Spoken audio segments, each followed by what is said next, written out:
Green train is running. And I'll say Evan.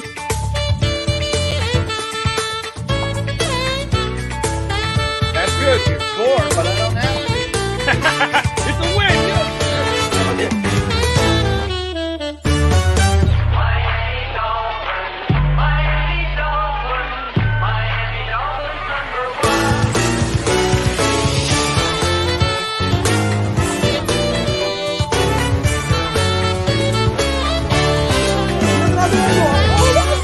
And we won. It was amazing.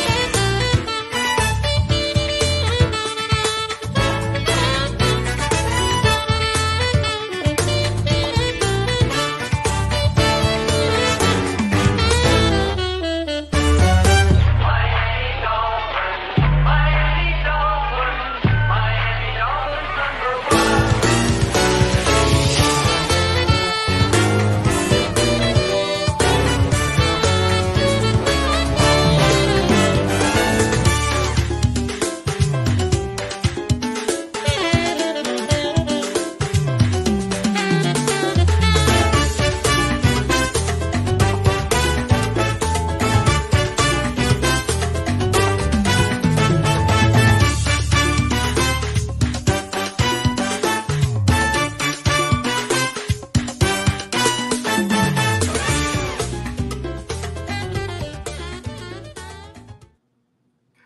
All right, everybody. TD is awesome.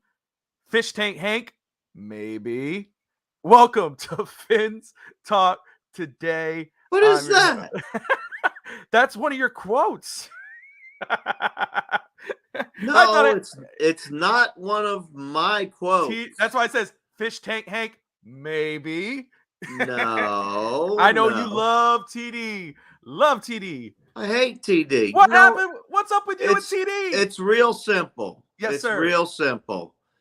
That dude, whoever's in there, sweating their ass off for nothing. All right? Oh, man. They're sweating and they have carpet arms. It looks goofy.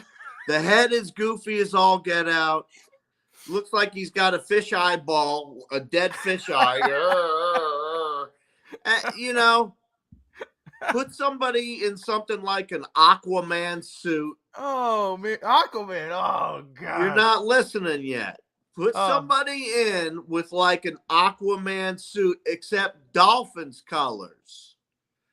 And that would be something worth being like, you know, doing push-ups in the end zone and all that instead of this, whatever you want to call it. I don't know what it's called. Oh my God. Oh, man. I Give me a hate new the look, mascot. The mascot sucks.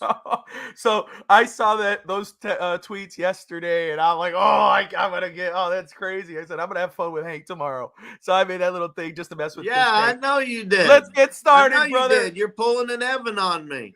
No, but oh man, poor Evan. But let me just welcome everybody. Thank you all for tuning in. Fins Talk today on the Fins Talk Sports Network. I'm your host, Bobby Fins Talk, joined by the one and only Fish Tank Hank. We come to you every Saturday at 12 noon Eastern. Dolphins Thirsty Rob. If you're thirsty for Dolphins content, go see Rob on dolphinsthirsty.com. Then, of course, you got Ender in the house. Yes, I just wanted a fresh look. Man, next week my beard will be back. What it is, you know, what happens when you shave, you're trying to line it up, and then a little goes this way, and then you're here, and you just, you know what, forget it. So, wife wasn't too happy, but it's okay. It'll grow in a few days. But a lot has happened. It's the off season. Fish Tank and I have been here for about 2.5 years, I think. I don't know how it rolls. But as you know, is it 2? So we spent an off season. We spent last off season. It was wondering who's going to be the head coach. How is it going to go down? This year, Dolphins, it's been discussed, we go 9-8, had a up and down. It was bipolar year, some would say, you know, 3-0, 0-3, 5-0, 0-5, 1-0, 0-1, out. 9-8 of the playoffs. The offense was exciting at the 8-3 stretch. There was MVP talks. There was Offensive Player of the Year talks for Tyreek. Could he break some records? And then kind of just, you know, it just kind of flatlined. You know, the coach with adjustments didn't do, you know, should have depended on the running game a little more. Defenses figured us out. In the end, Dolphins put up one hell of a fight against Buffalo. Yeah. It is disappointing that they lost. I think Yeah. every fan should be disappointed, but I know some people don't believe in moral victories, and I'm not saying that, but you should be damn proud of your Miami Dolphins of what they were able to do against a Buffalo team that a lot of people have pegged to be the future Super Bowl champions this season. The Dolphins put up one hell of a fight on one leg. So that's some silver lining on this season. Fish Tank. Dolphins make, there was a lot of mystery about what Miami may do. If Stephen Ross might just say, hey, you know what? Hit the TNT, blow it all up, whatever. Looks like Greer and McDaniel are staying, but Boyer, who got a lot of flack this year, some people call him the scapegoat, but he's out.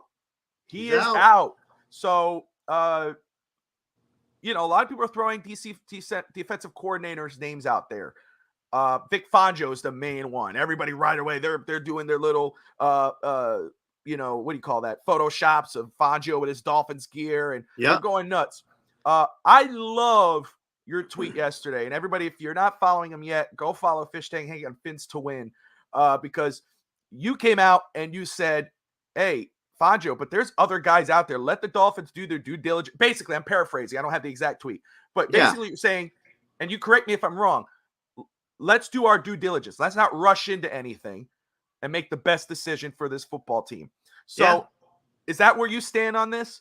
That's where I stand. And not only do I stand on that, just for the record, yes, sir. I stand with the Rooney Rule. It's not perfect. It's not my rule. I didn't make it up, but it is now extended so people know to GMs and coordinators. It is. Yes, sir. So a lot of people aren't aware of that. And I think that there are lots of other coaches that would make great defensive coordinators. You got Frazier, you got Lovie Smith, you've got Mike Singletary that I like. That's true. I love, I know you're a huge fan of Mike Singletary. You were talking about him as a possible head coach last year. I'm such a huge fan of Mike Singletary. Why, sir? And people sit here and talk about his coaching and stuff. Even after he stopped being a head coach in the NFL, he still kept coaching other things just to give back. And that's the type of person he is. And not only that, he's a student of the game. You don't realize how much this man has studied football. And some people kind of were dismissive when I mentioned his name. And he was this way or that way. You know what? The guy that he was the roughest with turned around and said that was the best thing anybody ever did for him in his entire life. I don't remember who the guy was that he scolded. You're probably, I don't know this exact situation, but if you're talking about a specific player, if it was when he was a head coach, that was in San Francisco. That was Vernon Davis, tight end. Vernon Davis. That's what I'm thinking of. I remember what you're talking about. And he said the fact that Mike Singletary chewed his butt out was one of the best things that ever happened to him. Live during a game, got him off the field, kicked him out, and then he said, can't play with him. Can't win with him. I remember that speech. Now, he might have been a little off-putting because that's not the way people do it nowadays. But in my opinion, you get that man on our team, you'd be real lucky to have him as a defensive coordinator, especially his experience as a head coach. He would know how to help our current coach. That's a great point. I think he would be a huge help. And he's one hell of an inspiration to the men. You want a leader of men? He's a leader of men. That's a great point, and it makes a lot of sense. That's why I think a lot of people want that veteran. You and I both wanted a veteran head coach last season for the reason, and it was actually before we had Tyreek. When Tyreek was traded for Troy, who I see in the comments, and thank you for tuning in. You have a great point. Dolphins are in a win now mode. They're in the win now window. We need a proven veteran defensive coordinator, no first timers. Before we signed Tyreek, that was my mindset. That was Fish Tank's mindset.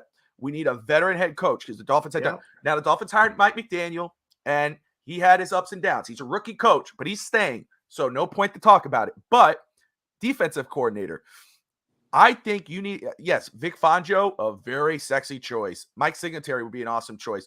But, the name out there, Vic Fangio, he has a connection.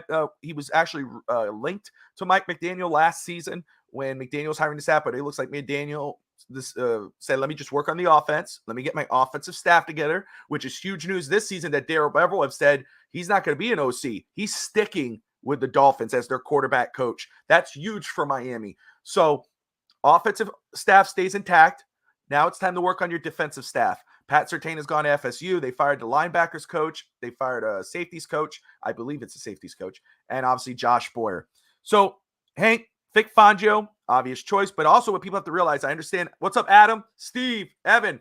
That Steve, yeah, I wear Ron John shirts. It's the off season. Hey, but notice I still got my hat on. That's right.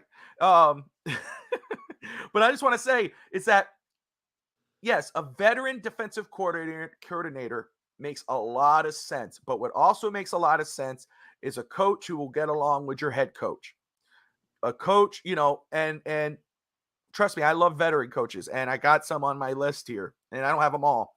But, it makes sense to get a coach who has a relationship with Mike McDaniel, that maybe has worked with McDaniel in the past, and of course you got the veterans, Vic Fangio, which makes sense. Fangio.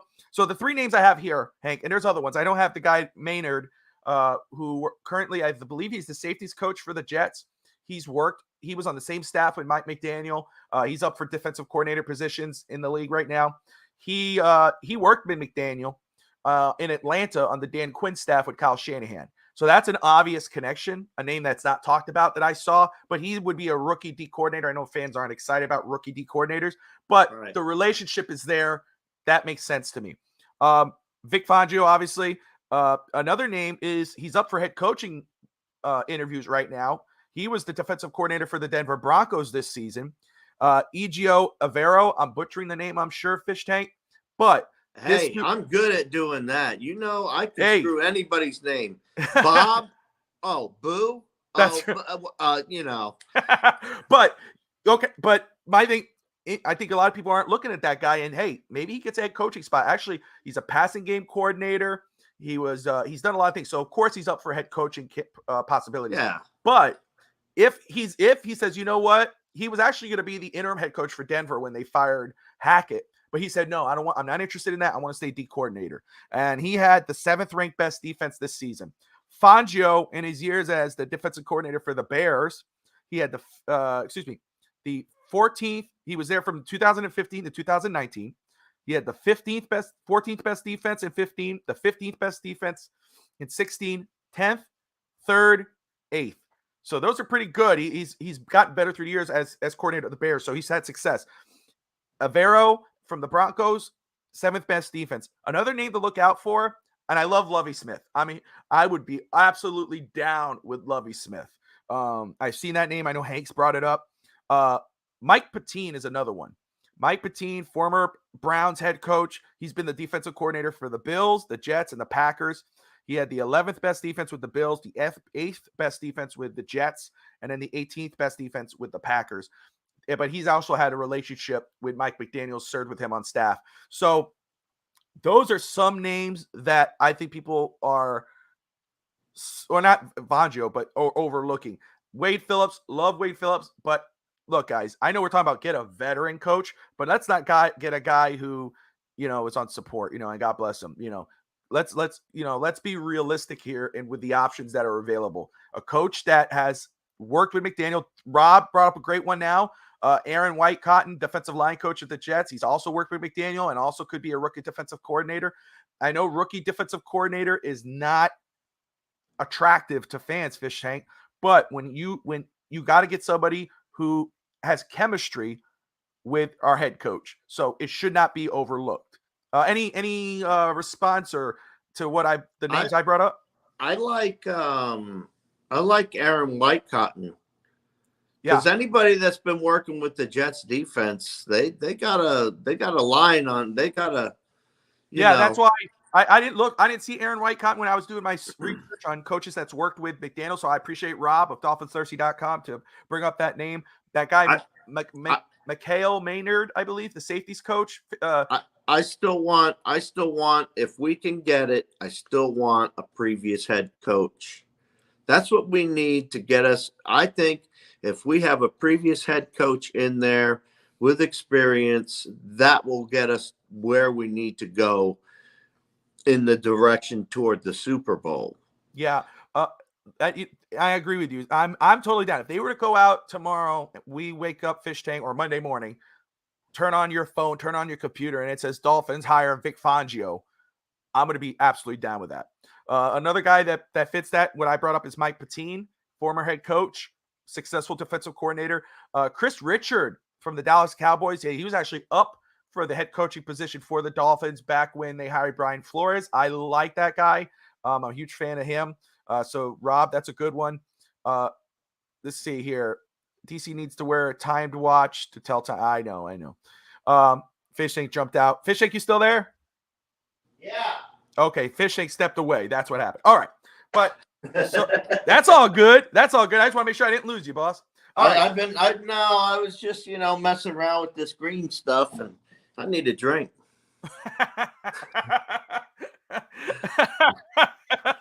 Oh gosh, you never know. Look at that. Look at you. Some nice iced tea, everybody. Look at you. And let me just say hi to everyone who's jumping in. Vito, Troy, Evan's been in here. They're talking about the goatee. Let it go. It'll be back. The beard will be back by next week. It happens. You watching Finstock today on the Finstock Sports Network. Smash that like and subscribe button. That's Fish Tank. That's Bobby Finstock. Hank, so we talked about the record. We talked about the season. There you go. Dolphins finished 9-8 last year, missed the playoffs. They finished 9-8 this year, made the playoffs, lost in wild card. There's a lot of things to look at this year to love, and there's a lot to hate. If you're following Evan on Bandwagon and the network, you know which ones to love and hate, But if you had to give this season a grade, sir, what would it be? A to F, what is it? Okay. There's a couple things we got to take into consideration first. I can't just whip that out, Miami dealt with a lot of adversity. When I looked, they actually had 16 players missing. Okay. And I think about 11 of those were starters. 11. So, however, and at the same time, they didn't finish with a record that was really representative of what the team should have been either.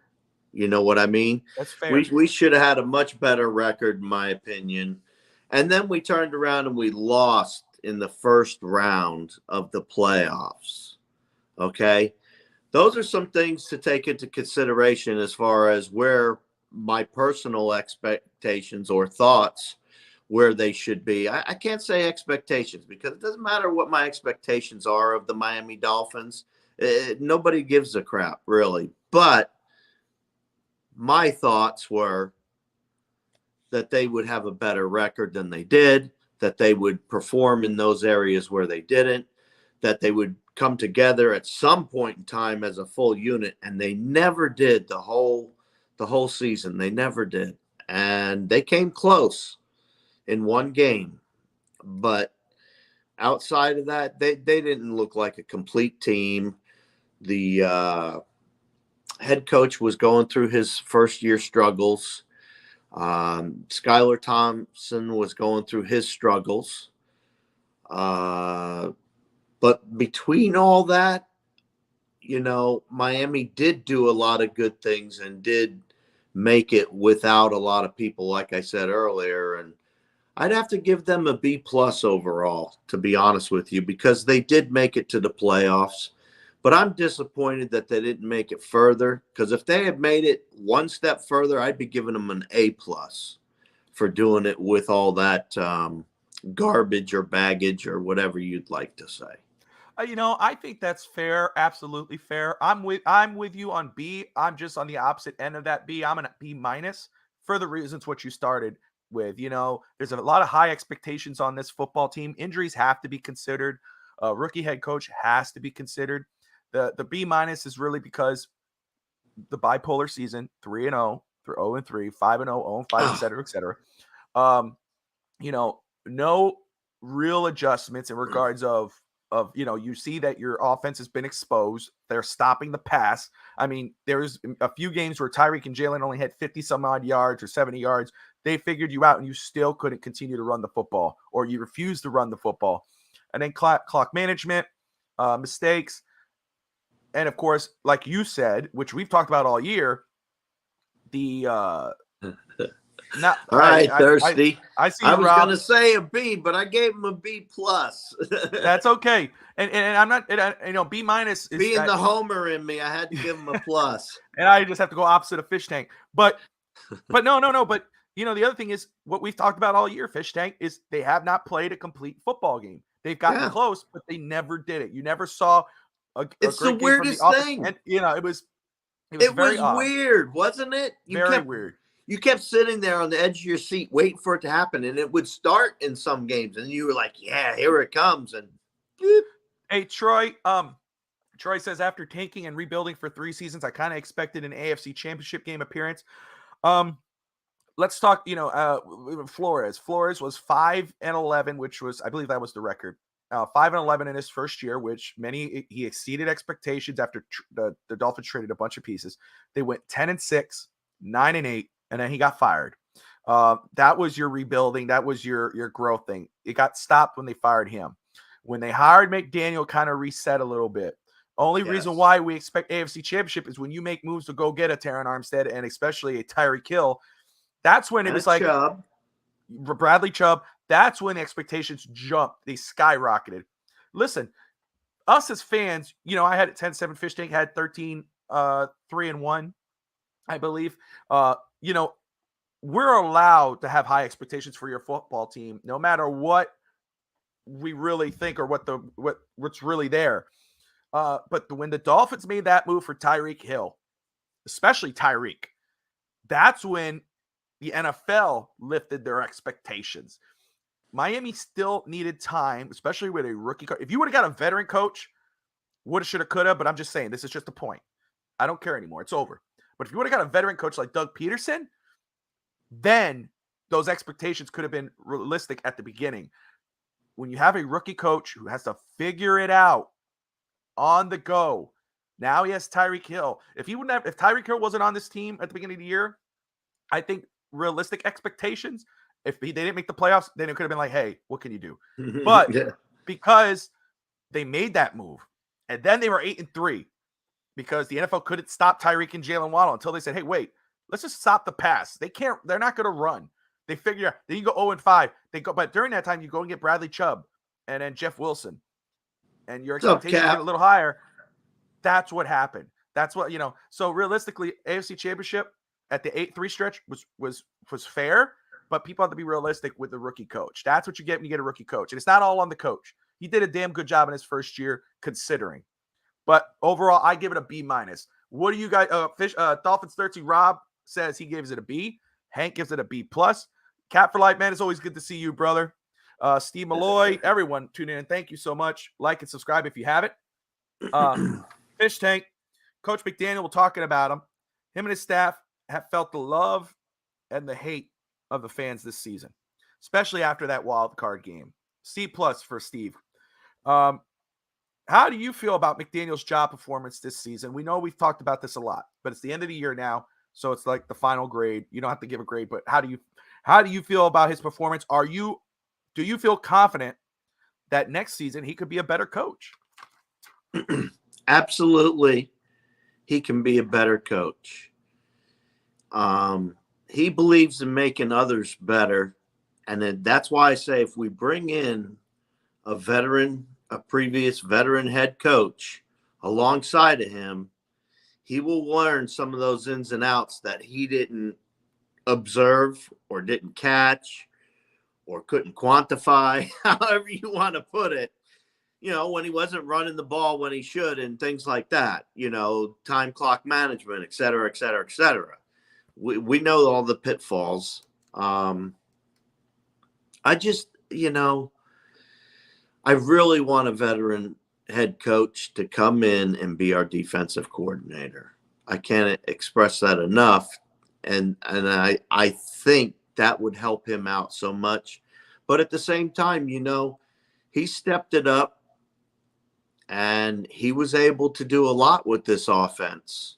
I mean, they were talking, MVP quarterback, best wide receiver ever going to make all these yards. And, there were a lot of good things going on too, like you said. But the bipolar season was partly him and it was partly the players. It was a combination, and it was also him getting his feet wet. I think he's going to look back on tape or tapes. He's going to reevaluate his own season, I'm sure. And he's going to turn around and learn from that experience, whether we bring in a veteran head coach or not. I think he's going to do those things. So am I giving him a grade? No, I'm not giving him a grade. I'm giving him a pass for being the first-year head coach. I think that's fair. I think it's fair. Steve Malloy, C+. This is in regards to the Dolphins as a whole. Vito, he gives the season a B, the team a B. Adam says C+ as well. And then Cat for Life says a C for the 500 record, 9-8, and an F for that fourth quarter in Barfalo. I get it, and that's why, Fish Tank knows, Evan of Bandwagon, but Hank knows, because what I said this year, Fish Tank, at the beginning of the year, I would consider this season a success not by making the playoffs, it's winning a game in the playoffs. And Miami did not do that. It was the same thing with Tony Sperano, Adam Gase, and now Mike Meek. Made the playoffs, lost. There's a lot of things to like about this season, though, that, you look back on those that year and you kind of go, on those other years, and you can see, they were 3 points from. That's right. That's right. Well, that's the one thing. So that's I the don't difference. really count that that's as like they got in, they got spanked. They also went exactly against supposedly you're, the Super you're Bowl absolutely favorite. right. You're absolutely right. That's the difference. Where I believe I could have this mixed up, but I think it was Pittsburgh and Baltimore were the two teams where Miami got blown up in those two games with Gase and Sperano. They got embarrassed and kicked out. Where Miami, where they should have got spanked and kicked out, fought their butts off and put up a football game and had the AFC East champs against the ropes and almost kicked their butts out of there. So You're right. So though I have to stick to what I said earlier, that I can't consider it a quote unquote success, because 9-8, 2 the same years, but made the playoffs, but got eliminated. I love the fight at the end. It proved that Miami has the heart to do it. Let's talk studs and duds. We like doing this, but let's do it for the year, Fish Tank. You don't have to year. Yeah, you don't have to give 3 for both if you can't. But first, let's name your 3 studs on this season for Dolphins. 3 studs, those are easy. Those are so easy, it's not even funny. Who's everybody talked about? It's either been Christian Wilkins, Tyreek Hill, or Tua. They've talked about all season. Good, bad, and different. They were all saying how great these players were all throughout the season. Now, some people might not like Tua. And if you don't, I'd say Sealer. Okay? That's my 3 studs. Wow. Let me just say, I love that.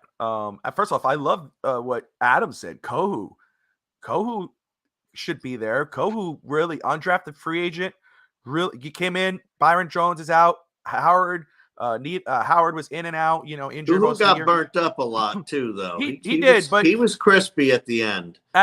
But this season, that's okay to call him a stud. Considering where he came from, I think he did great. I mean, don't get me wrong, Bobby. I'm just absolutely. Christian Wilkins for sure. Jalen Phillips, I believe, should be a stud this year. He's really grown in his second year. And Tyreek. And I think Tua is fair to say. I know he is the how do you call that word? Amongst Dolphin fans, it's always a teetering thing, but he answered a lot of questions this year, Tua. And we're going to talk about him. But he's answered a lot of questions this year, for the critics. We're going to talk about the injury situation. That's the only thing. But he could be considered a stud this year for what he was able to do. And if you look at his numbers after the injury. Who are your 3 studs? That's what I'm saying them. Oh. I said Wilkins, Phillips, Tyreek. I said Tua could be one. I think that's if somebody says that, that's fair. I know you said that people might not like it, so you would go with Sealer, but I don't think anybody should disagree that Tua was a stud this year, minus the 5 games at the end where he struggled a little bit. But other than that, everybody did. But Everybody was talking MVP. at 8-3, everybody was MVP. He answered a lot of So- questions, so you could call him a stud this year. What about your duds? My duds would also have to be Tua. I love it. Okay? Because he was streaming along and then whoop, That's fair. bit the bullet. So Tua would be one of my duds.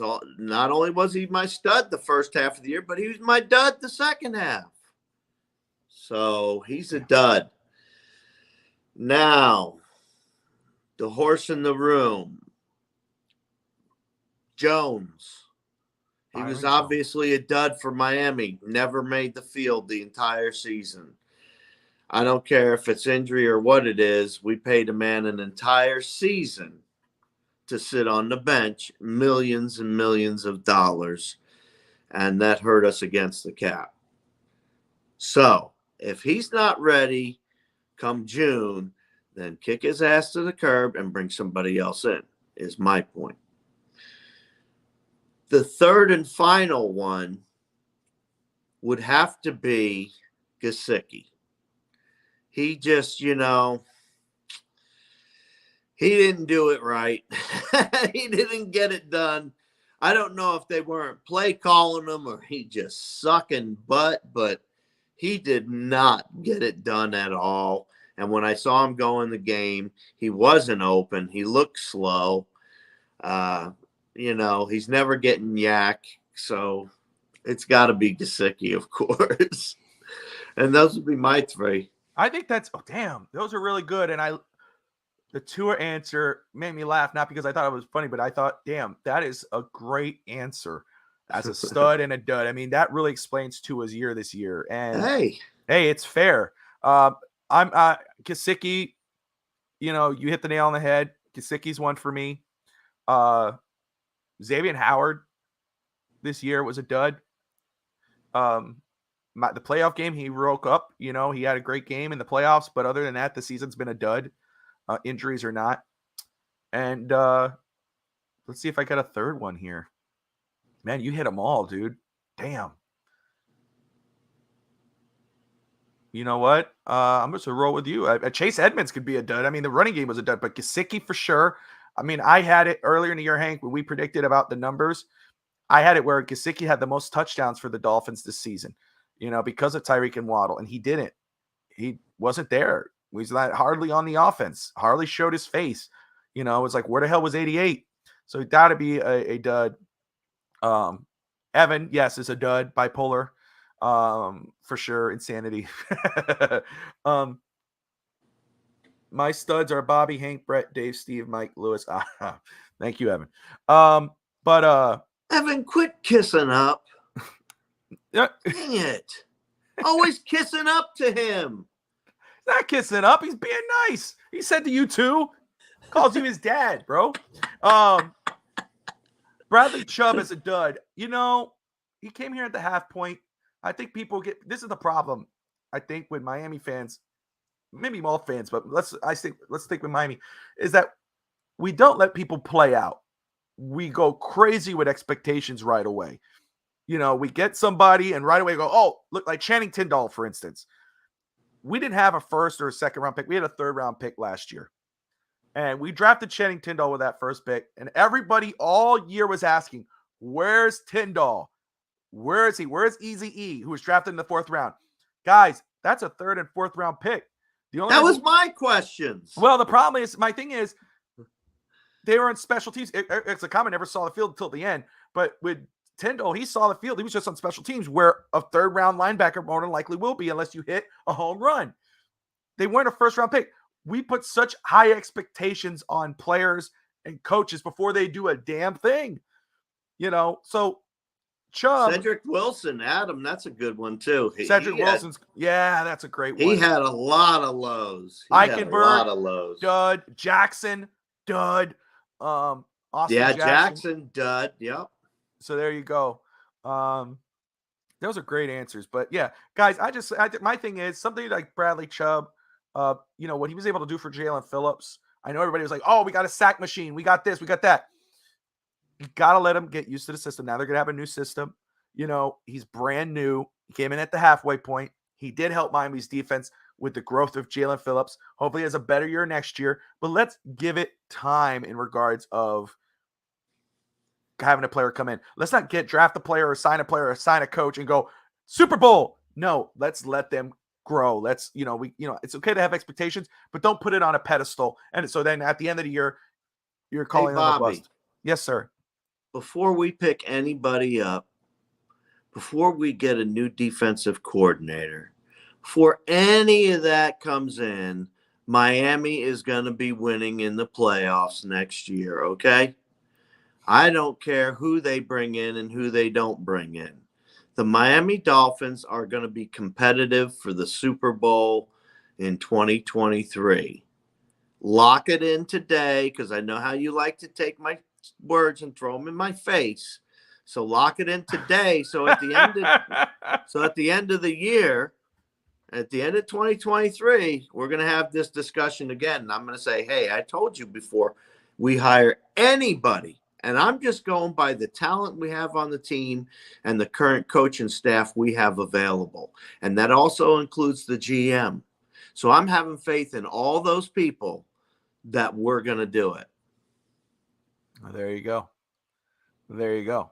On January 24th, after the season, 2023, Fish Tank Hanks has made the statement that the Dolphins will be winning in the playoffs by next year, no matter what happens. Competitive for the Super Bowl. Understood. So, gotta love Fish Tank. Hank, you talked about before anything they could do. But what can Miami do to improve their record and their chances next season? What positions should Miami address? Well, that's easy. I mean, we all know. We know the elephants in the room. Well, it could go two ways for me, to be honest with you. There's an unpopular direction, then there's a popular direction. For me, it would be get a center, move Williams to left guard where he belongs, keep Robert Hunt at right tackle, and bring in a right tackle. Robert Hunt at guard and get a right tackle. Get a right tackle, yes, and Robert Hunt at guard. My bad. No, you're good. That's if you bring in a center first. But if you bring in a right tackle first, then leave the center where he's at, leave Hunt at right guard, and then compete with the players you have on the roster for that left guard position. So, okay. That would be the first player is either a center or a left guard, right tackle. Okay. The right tackle. So either a center or right tackle first, I would like. Either one would work, because if you add a center, you get all that depth. If you add the right tackle, then you can use the players you already have on your team to solidify that left spot that's open. So I like both, and both add depth. The second or third spot, I guess I should call it, right, that I would like to see Miami improve on would be the running back. The running back position, I think, needs to be dealt with, where we have someone that's in there that can be a bruiser, that can take it. I have told you all along, I think Miami should have a blue chip running back in there instead of getting these second, third rounders and trying to make them work. The last thing I would say we should go for is a cornerback, because you're going to need a cornerback this year, folks. There's no doubt in my mind we're going to need it. Now, where they prioritize them, I don't know. But in my head, that's kind of how I had them prioritized. I see. I think you stated that O-line and middle linebacker. That's the majority of people. What they're seeing right now in the comments. For me, obvious. Let me ask you this, because this is what I'll say. When it comes to linebacker, we did our first draft coverage show yesterday for the network. The first positions we talked about team needs. It was offensive lineman. I had right guard. I had left guard, right tackle, Could be a center if you go for center, and you could move Williams to guard. So that's a great answer. Great thought. But I had left guard, right tackle. I had running back, tight end, corner. Trying to think if I had anything else. Obviously linebacker. So, but for me, we talked the first positions we talked about Fish Tank yesterday is tight end and corners. And the reason why I said, let me go and roll with these, we're going to go over through the offseason. We're going to talk about all the positions and players at those positions. But when it comes to offensive linebackers, I'd rather Miami go the free agency route with offensive line and linebackers. I don't know if I trust the draft with Chris Grier with linebackers and offensive line. That's just me. I would rather go. You could go running back. That's right to the heart. I am sorry. I'm sorry. I don't want to be rude. I'm not trying to be rude. I'm just saying. No, but you know what? That's been his problem for 20 years. That's what I'm saying. I would rather Miami. We're going to talk about it no matter what. But I know a lot of people saying, "Oh, offensive line, linebacker, and overall it's the major team needs," which they're not wrong. Yeah. But I would not tackle that in the draft. I'd go free agency. Yeah. When you have the 51st pick, I know a lot of people go, "Oh, we don't have a lot of first round picks." We don't have a lot of picks. We have the 51st pick in the second round. You got 2 third rounders. You got a 6 and a 7. Miami's going to get more picks. Miami's going to have more cap. Chris Grier stated they're comfortable where they are with the cap because they could manipulate the structure, probably, giving more guaranteed money, bonus money, and then having less money on the books for next year. They could at least have like over $40 million in cap under the cap. In regards to draft picks, Cedric Wilson, Byron Jones, these are just a couple of the players. I'm sure there's more that Miami could get a little more draft picks. They could move around. I'm all about trading down. I don't know about trading down for 51st. I know Hank's a fan of that, but because you maybe you get 2 picks, maybe get another third, and then a 5th. The thing is, what I would say is, and I was saying this last night, first round picks are great, obviously, because those talents, but the bread of the NFL draft, where the most meat, it's like a turkey. The best meat is in the turkey. So the 2nd, 3rd, 4th, 5th round, that's when you get some real good quality picks. 3rd round is magic, baby. There you go. So I'm with Miami that has a 2nd rounder and then 2 third rounders. They're in prime pudding. They got and this draft is so deep at tight end, at corner, and at running back. Okay. Now, we all know Grier. He's not a fan of drafting running backs early. He waits till the 7th round or past that. But eventually, because Rob brought it up just in the comments earlier, there's no contract. There's no running back, I believe, under contract for next season. So maybe they bring back Raheem Mostert, but they have to address the running back situation. You need to get a bell cow. And I don't mean bell cow, excuse me. I don't mean like a truck. It could be. I love those. I'm saying a guy who's your staple. A guy, this is the future at our position, a legitimate back, not some 7th round guy who can't see the field like Gerard Dokes or whatever his name was. You need to go get a legitimate back. There's a lot of good Charbonnet out of UCLA. I love him. Come on, man. I'm sorry, but I'm not trying to be mean, man. I'm just stating the fact. Whatever his name was, Charbonnet from UCLA. That's a good name. We're going to talk about all those guys. Of course, Robinson from Texas. Whoa, love him. But Devon Achane is another one. There's a lot of good. There's this guy, Israel. I'm forgetting his last name right now. Like him a lot. There's a lot of good backs. We're going to go over that. But those are, at least that's what I would address in the draft, and I would address offensive line and linebacker in free agency. What do you think about that, Hank? I love it. If we did that, I'd be like tickled pink. Because if you're concentrating on running back and cornerback and possibly a tight end, yes, I'm all right with that. Especially with 3 of the, if you drop back, like I said, and you pick up that extra 3rd rounder and you have 3 of them and you pick up a 5th. Those are the danger areas. And that's where Grier usually does well. Let me just say, Evan, you say turkey sucks. You're just 2 seconds away from being canceled. Don't say turkey sucks. Turkeys are good. Thanksgiving turkey is the best. Fish Tank, let's go to the quote unquote elephant in the room. All right. Okay. All right. Our quarterback, QB1, Tua, I meant to do it, just so we're clear.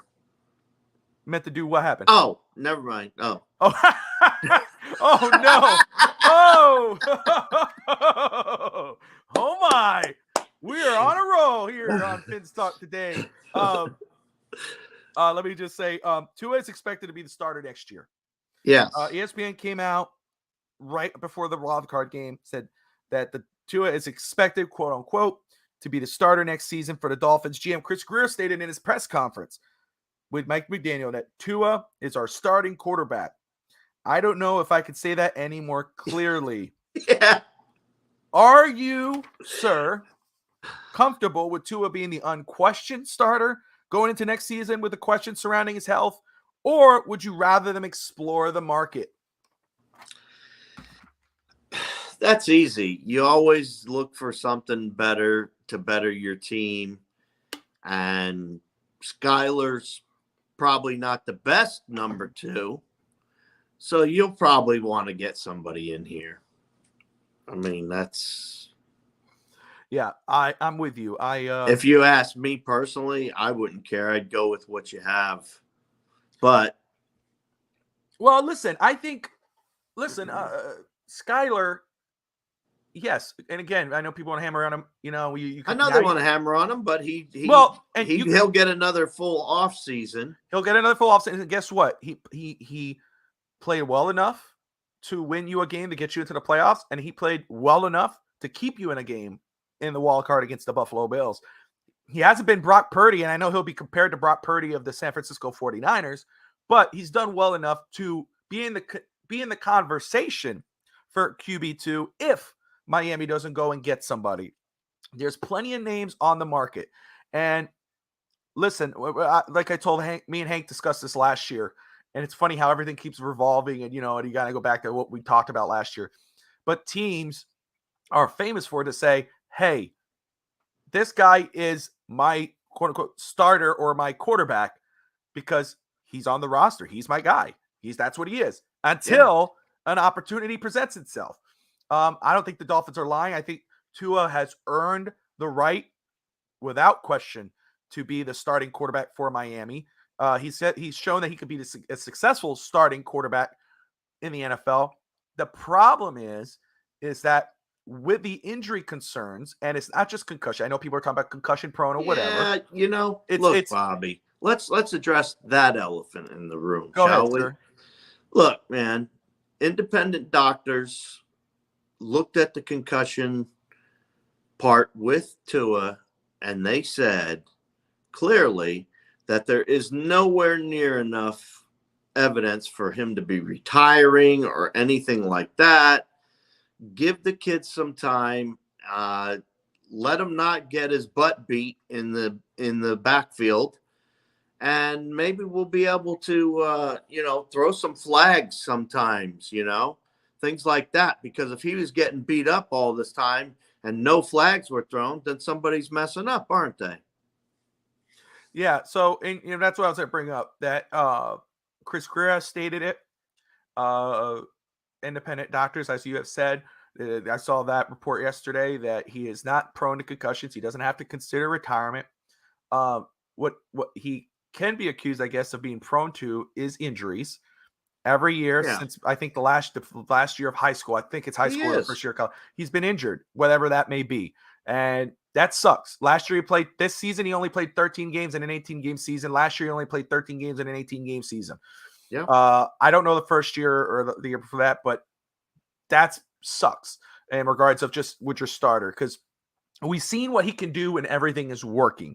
We've seen what could happen when, everything's going right, that he could be lighting it up with the offense when everything's going his way. So that's what I'm saying. As a successful starting quarterback, absolutely. As a franchise quarterback, that's when health has to be considered. And, so if Miami goes into next season with Tua as their starter and Miami addressed all the needs, but Tua as their starter, fans shouldn't be like, oh, it's the end of the world. Unless, of course, they don't have a good enough backup that you can feel comfortable with. Because Tua has proven when he's healthy, Yeah. that he could be really good. But it's He when can. the problem is, Hank, when we should discuss, it's when he's healthy. Yes. That's what sucks. That's Absolutely.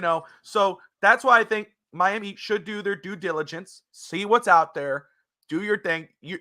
Tua is the contract is cheap, but that if you can't get an option, you got a pretty good option right here when healthy, and then you go get a good backup. But if Yeah. you have an option out there, because this window, as somebody brought up earlier, the window is tight, but the Super Bowl window is now. You got to do your due diligence to do what's best for the team. So yeah, you always look for outside assistance, always. absolutely. So that's my answer. I appreciate it. I think it's great. This has been a great show so far, and for the first show of our off season.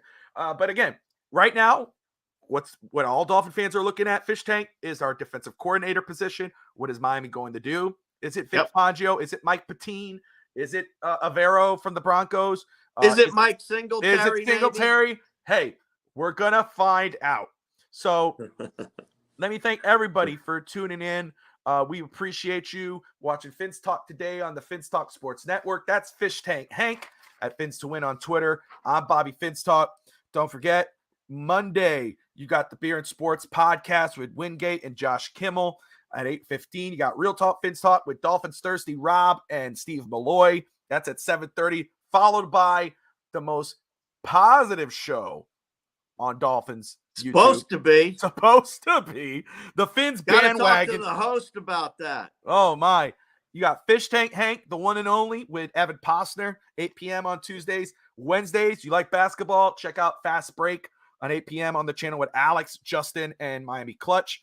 You got No Holds Barred, a wrestling podcast at 9 p.m. on Wednesdays with Alex, Ryan, and Alfred. Huddle Up and Wait with Dave Stager and Brett Lagasse. Bottoms Up, Fins Up with Mike, the Hebrew Hammer Brown, and his dad, Lewis. That's at 9:30. And then, of course, Fridays, until the season's over, you got the Dolphins Draft Talk and On the Clock. That's me and friends, because anybody could be on, and we'll talk draft, talk about different positions. So, guys, Fish Tank, any final words for today, sir? You've been on a roll. It's buttered, so be careful because you're going to slip every now and then. But, just like when you tell me I'm all right, well, I'll be half left so you're not running circles. I don't know. Try to just impart a little bit of sarcastic wisdom upon you, son. Oh, that's right. You're not Evan. Oh, I'm not never Evan. mind, Never Oh. mind. Wrong show. Wait a minute. Too much green. Too much green. Too much green. All right, I'm back. Hold on. Let me try this. Turn the tea. camera off again. Yeah, that's right. Let me try this tea. Get your All mind right, back in there order. we go. There you All go. right. No. Thanks for joining us, folks. We appreciate you coming out. Without you folks, there is no us. 100% right. That's Fish Tank Hank. I'm Bobby Fins Talk, guys. This is Fins Talk today on the Fins Talk Sports Network. As we always say, like, subscribe, and fins up. Fins up.